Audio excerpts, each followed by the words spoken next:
성도 여러분 안녕하세요. 주님께서 주시는 평강이 여러분 안에 함께 하시기를 바랍니다. 오늘도 경건한 마음으로 하나님께 예배합시다.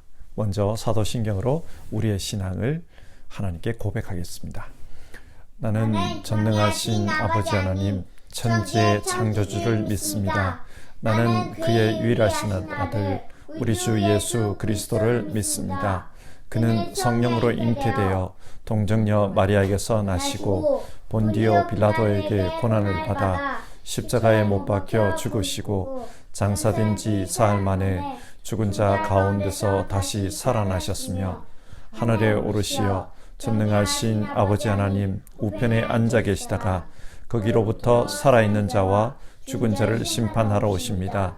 나는 성령을 믿으며 거룩한 공교회와 성도의 교제와 죄를 용서받는 것과 몸의 부활과 영생을 믿습니다.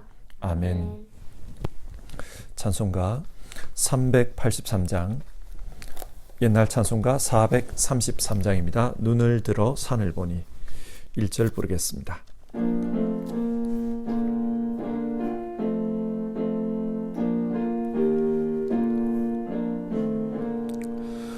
눈을 들어 산을 보니 도움 어디서 오나 천지 지은 주 하나님 나를 도와주시네.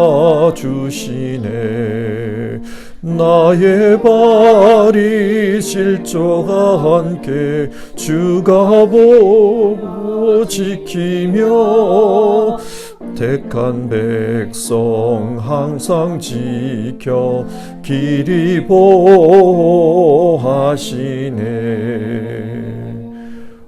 같이 기도하겠습니다.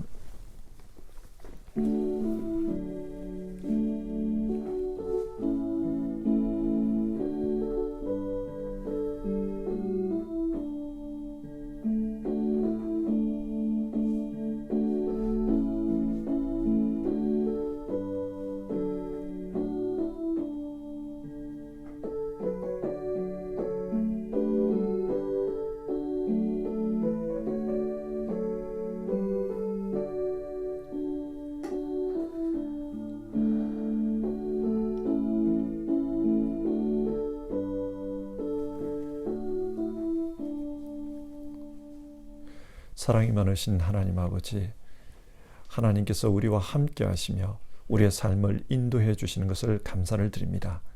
오늘 우리가 부른 찬송가처럼 우리의 인생을 지키시고 또 우리와 함께 역사해 주시는 것 감사를 드립니다. 우리를 지켜주시는 하나님, 우리 성도님들을 삶 속에서 지켜주시옵소서.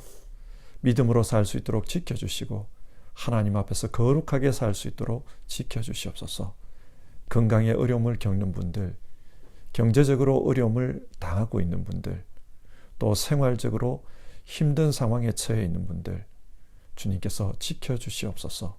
뿐만 아니라 영적으로 힘든 상황에 있는 분들, 또 인간 관계에서, 세상과의 관계에서 어려움을 겪는 분들, 심리적으로 힘든 분들, 하나님께서 지켜주시옵소서. 우리가 살고 있는 이 시대가 참 힘든 시대입니다. 지켜주시는 하나님의 역사를 경험하기를 원합니다.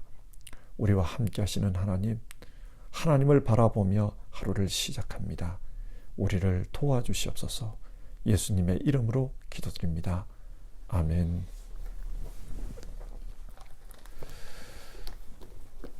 함께 읽으실 하나님의 말씀은 역대하 36장 11절에서 23절까지의 말씀입니다. 역대하 36장 11절에서 23절 한 절씩 교독하겠습니다.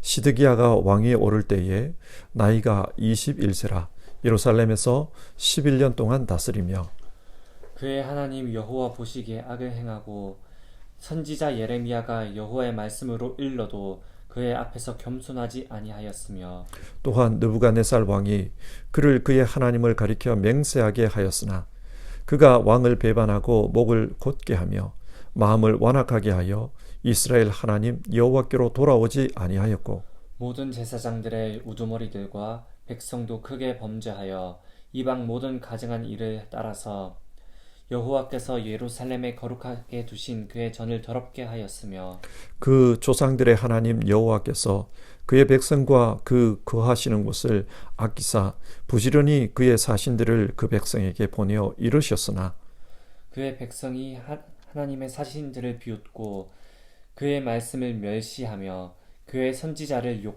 욕하여 여호와의 진노를 그의 백성에게 미치게 하여 회복할 수 없게 하였으므로 하나님이 갈대아 왕의 손에 그들을 다 넘기심에 그가 와서 그들의 성전에서 칼로 청년들을 죽이며 청년 남녀와 노인과 병약한 사람을 긍휼히 여기지 아니하였으며 또 하나님의 전에 대소그릇들과 여호와의 전에 보물과 왕과 방백들의 보물을 다 바벨론으로 가져가고 또 하나님의 전을 불사르며 예루살렘 성벽을 헐며 그들의 모든 궁실을 불사르며 그들의 모든 귀한 그릇들을 부수고 칼에서 살아남은 자를 그가 바벨론으로 사로잡아가매 무리가 거기서 갈대아 왕과 그의 자손의 노예가 되어 바사국이 통치할 때까지 이르니라.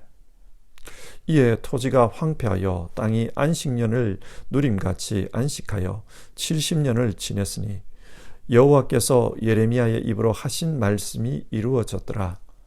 바사의 고레스 왕 원년에 여호와께서 예레미야의 입으로 하신 말씀을 이루시려고 여호와께서 바사의 고레스 왕의 마음을 감동시키심에 그가 온 나라에 공포도 하고 조서도 내려 이르되 바사왕 고레스가 이같이 말하노니 하늘의 신 여호와께서 세상 만국을 내게 주셨고 나에게 명령하여 유다 예루살렘의 성전을 건축하라 하셨나니 너희 중에 그의 백성된 자는 다 올라갈지어다. 너희 하나님 여호와께서 함께 하시기를 원하노라 하였더라. 아멘.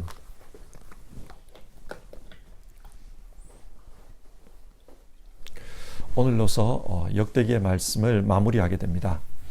대략 석 달에 걸쳐 역대기의 말씀을 살펴보았습니다. 역대기는 포로에서 돌아온 유대인들에게 앞으로 어떻게 살아야 하나 그것에 대해 말씀합니다. 지나간 역사를 돌아보며 하나님께서 은혜를 베풀어 주신 때와 하나님께서 진노하신 때를 따져보고 앞으로는 어떻게 살아야 하는가 그것을 생각하게 하는 성경 말씀입니다. 여러분, 하나님께서 언제 유대 백성에게 은혜를 베풀어 주셨습니까? 역대기는 유대 민족의 정체성을 하나님을 위한 영적인 제사장으로 이해합니다. 그래서 영적인 제사장으로 하나님을 잘 섬길 때 그때 많은 은혜를 경험했습니다. 그러므로 역대기는 유대 민족이 앞으로는 영적 제사장의 삶을 잘 살아야 한다. 그것을 교훈하고 있습니다. 자, 오늘 말씀을 같이 살펴보겠습니다. 먼저 오늘 본문은 유다의 마지막 왕인 시드기야에 대해 말씀합니다. 시드기야는 요시야 왕의 세 번째 아들이었습니다. 그는 왕위에 올라 11년 동안 통치했는데 그의 마지막에는 포로가 되어 바벨론에 끌려갔다고 합니다. 이로써 유다 왕국은 종말을 고하게 되었습니다. 그런데 신기한 것은 시드기야라는 이름이 가지는 상징성입니다. 시드기야, 하나님은 의로우시다, 그런 뜻입니다. 이 이름이 함축하고 있는 바는 하나님께서 심판자로서 재판하고 계신다, 그런 뜻입니다. 하나님께서 어떻게 재판하십니까? 12절을 보시면 그의 하나님 여호와 보시기에 악을 행하고, 하나님은 시드기야와 유다 왕국을 악하다 그렇게 재판하셨습니다. 그래서 유다는 하나님의 회초리를 맞고 망하고 맙니다. 그러면 시드기야 왕의 어떤 면이 하나님 보시기에 악하였습니까? 첫 번째로 12절, 예레미야를 통해 주신 하나님의 말씀을 듣지 않았습니다. 이것이 악했습니다. 하나님은 예레미야를 통해 시드기야에게 심판의 말씀을 선포하셨습니다. 이렇게 심판을 선언하시는 이유는 이 말씀을 듣고 시드기야도 또 유다 백성도 회개하라는 것입니다. 그러나 시드기야는 하나님의 말씀을 듣기만 하였지 그 말씀에 순종하지는 않았습니다. 성경은 이것을 겸손하지 아니하였다, 그렇게 표현합니다. 실제로 예레미야서를 보면 그런 예레미야를 찾아가거나 혹은 예레미야 선지자를 초청해서 하나님의 말씀을 듣고자 했습니다. 하나님께서 지금 역사를 어떻게 움직이고 계시는가, 그것을 알고자 했습니다. 예레미야는 하나님께서 바벨론을 회초리로 사용하시기 때문에 지금은 바벨론에 대항해서는 안 된다, 그렇게 말씀했습니다. 그러나 시드기야는 이 말씀을 듣기만 할 뿐 이 말씀대로 따라 행동하지를 않았습니다. 왜냐하면 신하들이 두려웠기 때문입니다. 이 당시 유다 왕국 내에는 반바벨론 정서가 팽배해 있었습니다. 그래서 신하들 중에는 이집트와 힘을 합쳐 바벨론을 몰아내자, 그래서 독립하자, 그런 주장을 하는 이들이 많았습니다. 친이집트 성향의 신하들이 많았던 겁니다. 이 사람들이 두려워서 하나님의 말씀을 듣기만 하고 실천하지 않았다. 이것이 하나님 보시기에 악한 것이었습니다. 두 번째로 시드기야는 신실하지 못했습니다. 13절을 세 번역으로 읽어보겠습니다. 느부갓네살은 강제로 시드기야가 하나님의 이름으로 충성을 맹세하도록 하였다. 시드기야는 억지로 충성을 맹세하였지만 마침내 느부갓네살 왕에게 반항하기까지 하였다. 역대하 36장 10절을 보면 여호야긴을 폐위시킨 바벨론이 시드기야를 대신 왕으로 세웠습니다. 그러니까 시드기야는 바벨론이 세운 왕입니다. 이렇게 시드기야를 왕으로 세울 때 바벨론이 노린 것은 너는 바벨론의 꼭두각시 노릇을 해야 한다라는 것이었습니다. 그래서 시드기야에게 하나님의 이름으로 바벨론 왕에게 충성을 맹세해라, 그걸 강요했던 거예요. 그는 하나님의 이름으로 맹세했습니다. 하지만 친이집트 성향의 신하들의 압력을 못 이기고 결국에는 바벨론 왕에게 반영했다는 것입니다. 그러니까 하나님의 이름으로 한 맹세를 어긴 겁니다. 그러자 바벨론 왕이 군대를 보내 유다를 공격했습니다. 자, 여러분, 성경은 유다가 왜 망했다고 합니까? 시드기야가 하나님의 말씀을 듣지 않았습니다. 시드기야가 하나님의 이름으로 맹세하고도 그것을 어겼습니다. 즉 신실하지 못했습니다. 인간적으로만 신실하지 못했는가? 아닙니다. 13절 하반절을 보면 하나님 앞에서도 마음이 완악했다고 합니다. 그래서 많은 어려움을 겪었지만 하나님께로 돌아오지 않았다. 그 결과 망했다는 겁니다. 이것이 하나님 보시기에 악한 행동이었습니다. 그러면 시드기야 왕만 하나님 보시기에 이렇게 악했습니까? 아닙니다. 14절은 모든 종교 지도자들과 백성들 역시 하나님 보시기에 악했다고 합니다. 유다 백성은 영적인 하나님의 제사장입니다. 하나님을 섬기고 하나님의 복을 세상에 전해야 할 사명을 받은 사명자들입니다. 그런데 이들이 어떤 일을 했다고 합니까?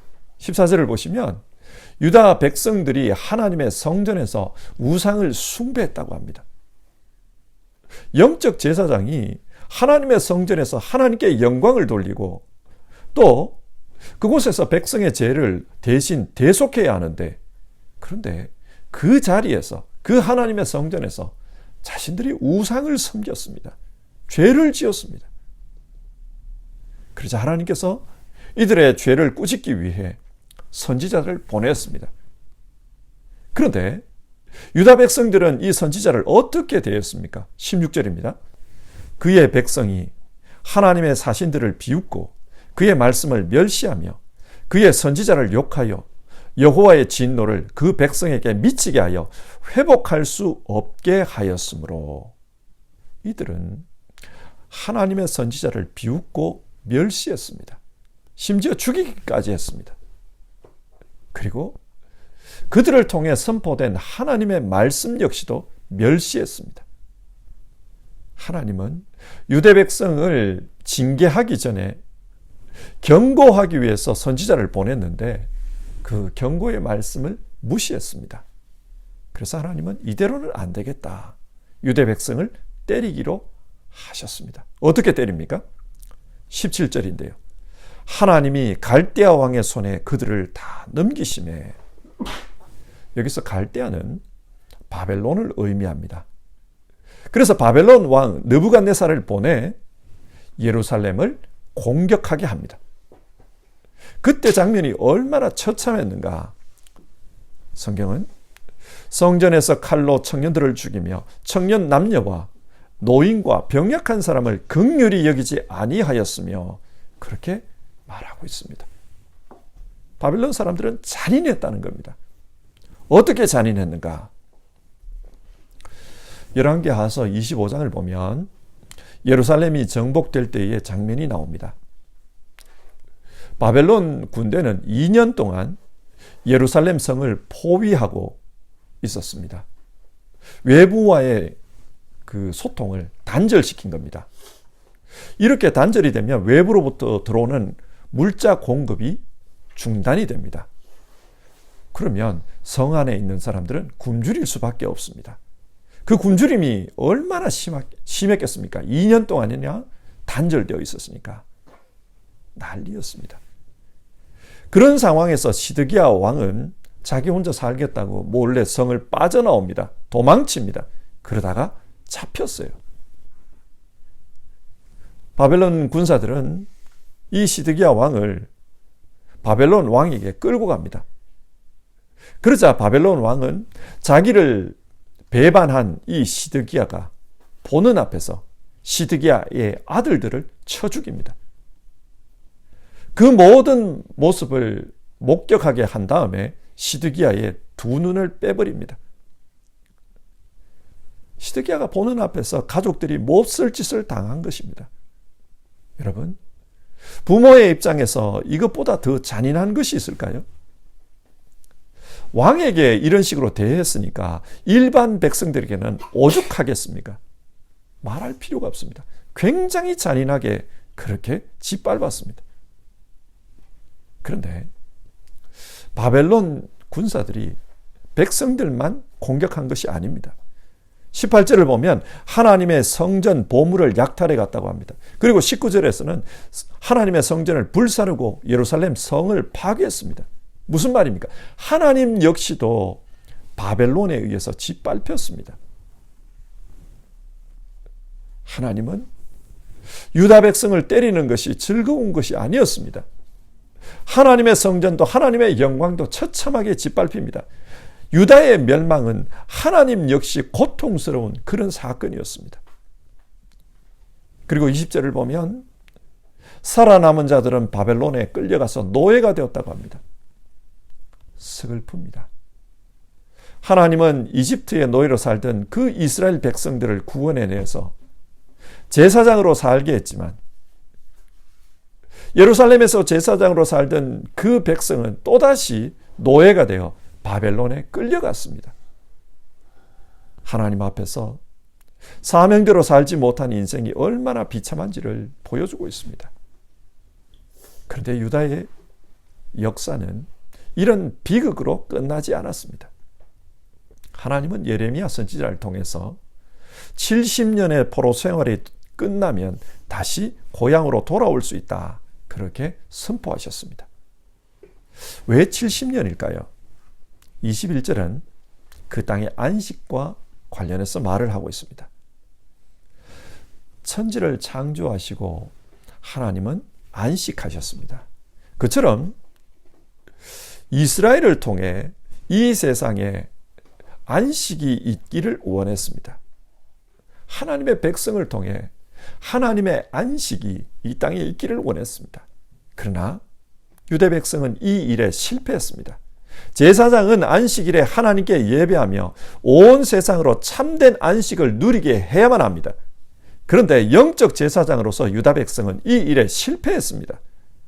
그래서 하나님이 70년간 강제적으로 그 땅에 안식하게 만들었다는 겁니다. 그리고 그 안식의 시간이 끝났을 때 하나님은 예레미야를 통해 약속하신 대로 돌아오게 하십니다. 어떻게 해요? 페르시아의 고레스 왕이 바벨론을 정복합니다. 근데 그 당시 역사를 보면 바벨론 왕국은 갑자기 망해요. 당시까지만 해도 군사력이 강했습니다. 그런데 갑자기 망합니다. 어떻게 된 것일까요? 바벨론은 굉장히 화려한 성이었습니다. 이런 호화시설, 또 권력층들의 화로운 삶이 가능하려면 일반 백성들의 희생이 있어야만 합니다. 백성들이 괴로웠습니다. 얼마나 괴로웠나. 페르시아가 쳐들어온다고 했을 때 바벨론 성문을 안에서 열어준 사람들은 바벨론 백성들이었습니다. 그들은 너무 괴로웠어요. 그러니까 어차피 이렇게 고생하는 거나 페르시아 왕조가 들어와서 고생하는 거나 마찬가지다. 그렇게 생각하고 성문을 열어버린 겁니다. 그래서 고레스 왕은 바벨론에 무혈 입성한 것입니다. 고레스 왕은 이게 하늘의 신이 자기에게 준 복이라고 생각했어요. 그래서 하늘의 신에게 감사하며 그곳에 살고 있던 이방인들에게 자기 고향으로 돌아가도 좋다 칙령을 내렸습니다. 그래서 유대인들도 돌아오게 된 겁니다. 하나님의 도우심으로 돌아왔습니다. 마치 출애굽할 때 하나님께서 10가지 재앙으로 이집트의 바로와 싸워 주셨듯이 바벨론에서 돌아올 때도 하나님이 참 신묘막측한 은혜를 베풀어 주셨습니다. 그래서 23절을 보면 고레스 왕이 유대 백성들에게 내렸던 칙령의 내용이 나오는데요. 하늘의 하나님께서 자기에게 이런 복을 주셨기 때문에 너희는 예루살렘에 돌아가서 하나님의 성전을 건축하고 다시 하나님을 섬기며 살아라. 그런 내용의 칙령을 내립니다. 자, 오늘 말씀을 정리해 봅시다. 오늘 말씀은 유다 왕국의 마지막에 대한 이야기입니다. 유다가 왜 망했는가? 먼저는 시드기야의 신실하지 못함 때문이었습니다. 그는 인간적으로도 또 하나님 앞에서도 신실하지 못했습니다. 다른 말로 표현하면 그는 믿는 사람답지 못했습니다. 뿐만 아니라 유다 백성들이 자신들의 사명을 잊고 세상을 섬기며 살다가 유다는 망했습니다. 유다 백성은 하나님을 섬기는 영적인 제사장이었습니다. 그런데 그 사명을 망각하고 세상 강대국을 섬기고 세상의 우상을 섬기고 세상이 좋아하는 부귀 영화를 쫓아 살다가 망했습니다. 오늘 본문을 보면 이 멸망과 관련해서 하나님의 말씀을 듣지 않았다. 그런 이야기가 많이 나오고요. 또 성전에 대한 이야기도 많이 나옵니다. 그리고 예루살렘으로 돌아오는 것과 관련해서도 예레미야의 예언대로, 즉 하나님의 말씀대로 70년 만에 돌아왔다. 그리고 돌아와서 성전을 세우고 하나님을 섬겨라. 고레스가 그렇게 명령했다. 그런 이야기가 소개되고 있어요. 무슨 말입니까? 영적 제사장에 대한 이야기입니다. 영적 제사장으로 살지 못해서 망했다. 그러나 이젠 돌아와서 영적 제사장으로 살아야 된다. 하나님 말씀 붙들고 하나님의 집에서 예배하며 살아야 된다. 그것을 부각시키기 위해서 하나님 말씀에 대한 이야기, 성전에 대한 이야기를 많이 하고 있는 겁니다. 자, 오늘 말씀을 우리에게 한번 적용해 봅시다. 하나님께서 우리 각자에게 주신 삶의 사명들은 다 다릅니다. 그러나 우리에게 공통으로 주신 사명이 있습니다. 그게 뭡니까? 영적 제사장으로 사는 것입니다. 우리 모두는 영적 제사장으로 하나님 말씀 붙들고 살아야 합니다. 그 말씀에 따라서 신실하게 살아야 합니다. 영적 제사장은 또 하나님의 집에서 예배하며 살아야 합니다. 그래서 그 영적인 복을 세상으로 흘려보내야 합니다. 유다 백성은 이 사명에서 실패했습니다. 그래서 망했던 겁니다. 그러나 하나님은 다시 기회를 주십니다. 그 사명을 행하라고 다시 포로에서 돌아오게 하셨습니다. 사랑하는 성도 여러분, 이 말씀을 통해 우리에게 권면하는 것은 우리 역시도 하나님의 제사장으로서 그 사명대로 살 때 복된 삶을 살 수 있다는 겁니다. 그래서 우리는 하나님의 제사장으로서 하나님 말씀 붙들고 사는 것, 그 말씀 실천하며 사는 것, 하나님 앞에서 예배하며 사는 것, 그 예배를 통해서 세상을 복되게 하는 것, 이게 우리 사명이다. 이걸 기억하고 살았으면 좋겠습니다. 우리 모두 하나님의 제사장으로 살아서 하나님 주시는 축복의 사람들 다 되기를 원합니다. 찬송가 393장, 옛날 찬송가로는 447장입니다. 오 신실하신 주, 우리 1절 부르고 기도하겠습니다.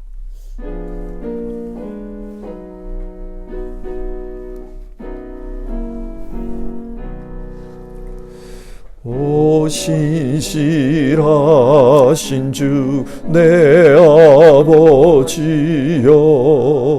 늘 함께 계시니 두려움 없네.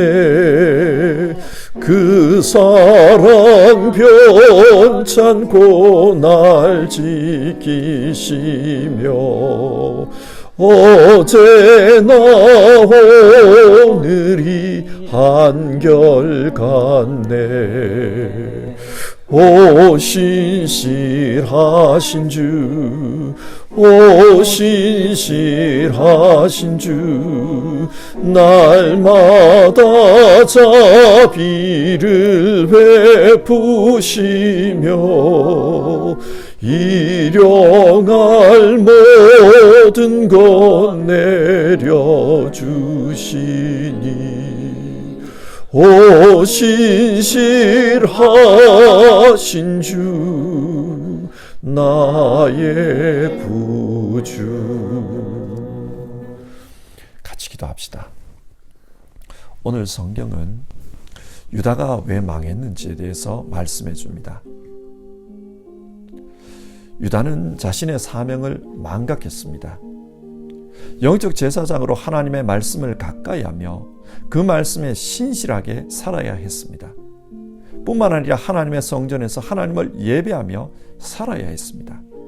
그러나 그 일에 실패했습니다.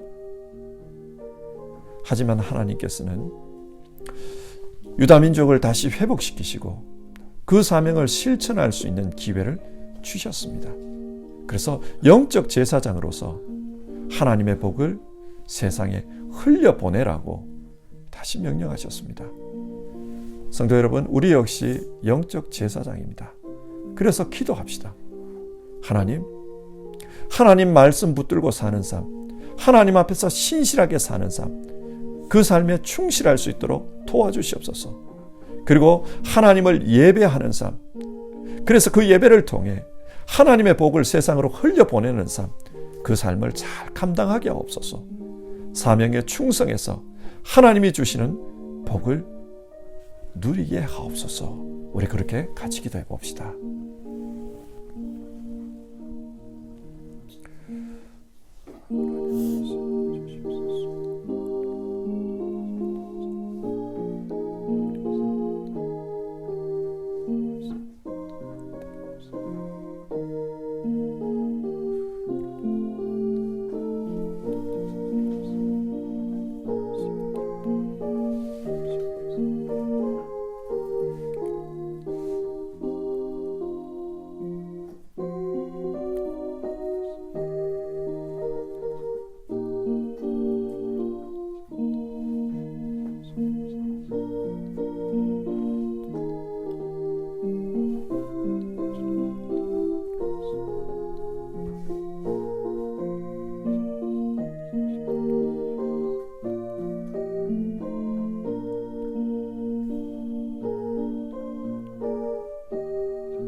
하나님, 역대기의 말씀을 통해서 우리가 어떻게 살아야 하는가 그것을 살펴보았습니다.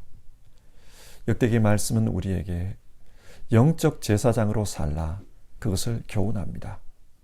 시드기야 왕이 영적 제사장으로서의 삶에 실패했습니다. 유다 백성들이 영적 제사장으로서의 삶에 실패했습니다. 그 결과 그들은 비참한 결말을 맞이하고 말았습니다. 그러나 하나님께서는 또다시 영적 제사장으로 살라고 그들을 회복시키는 이야기도 우리가 살펴보았습니다. 하나님, 우리 모두는 하나님께서 예수님 안에서 제사장으로 삼은 영적 제사장임을 기억하고 하나님 말씀, 그 말씀에 신실하게 살 수 있도록 도와주시옵소서. 뿐만 아니라 하나님 앞에 예배하는 일에 우리 모든 것을 걸게 하여 주시옵소서. 하나님 앞에 예배함으로써 하나님의 안식이 세상에 흘러갈 수 있게 도와주시옵소서. 우리의 예배를 통해서 이 세상이 영적으로 복되어질 수 있도록 주님 도와주시옵소서. 하나님 앞에 신실한 사명자로서 살아서 하나님이 원하시는 바 하나님의 복이 세상으로 흘러나가는 데 통로가 되는 우리 모든 하나님의 백성들 다 되게 하옵소서. 어려운 시대입니다. 우리 성도님들 한 분 한 분 도와주시고 지켜주시옵소서. 또 사명대로 살아갈 때 하나님께서 그분들을 통해 역사해 주시옵소서. 뿐만 아니라 하나님, 우리 시대의 교회를 도와주시옵소서. 우리 시대의 교회가 영적 제사장으로서의 역할을 잘 감당할 수 있도록 도와주시고, 우리 시대의 교회가 이 세상에서 하나님의 뜻이 이루어지고 하나님의 나라가 세워지는 데에 정말 큰 역할을 감당하는 교회들 될 수 있도록 주님 도와주시옵소서. 우리와 함께 해주시는 하나님 감사합니다. 우리 모두 정말 영적 제사장으로 살기 원합니다. 예수님의 이름으로 기도드립니다. 아멘. 하늘에 계신 우리 아버지, 아버지의 이름을 거룩하게 하시며 아버지의 나라가 오게 하시며 아버지의 뜻이 하늘에서와 같이 땅에서도 이루어지게 하소서. 오늘 우리에게 일용할 양식을 주시고 우리가 우리에게 잘못한 사람을 용서하여 준 것 같이 우리 죄를 용서하여 주시고 우리를 시험에 빠지지 않게 하시고 악에서 구하소서. 나라와 권능과 영광이 영원히 아버지의 것입니다. 아멘. 예, 그동안 여러분들 수고 많으셨습니다. 한 가지 광고를 드리겠는데요. 내일부터 해서 8월 1일까지 아침 예배를 파우지하도록 하겠습니다. 그리고 8월 4일부터 아침 예배를 다시 시작하겠습니다.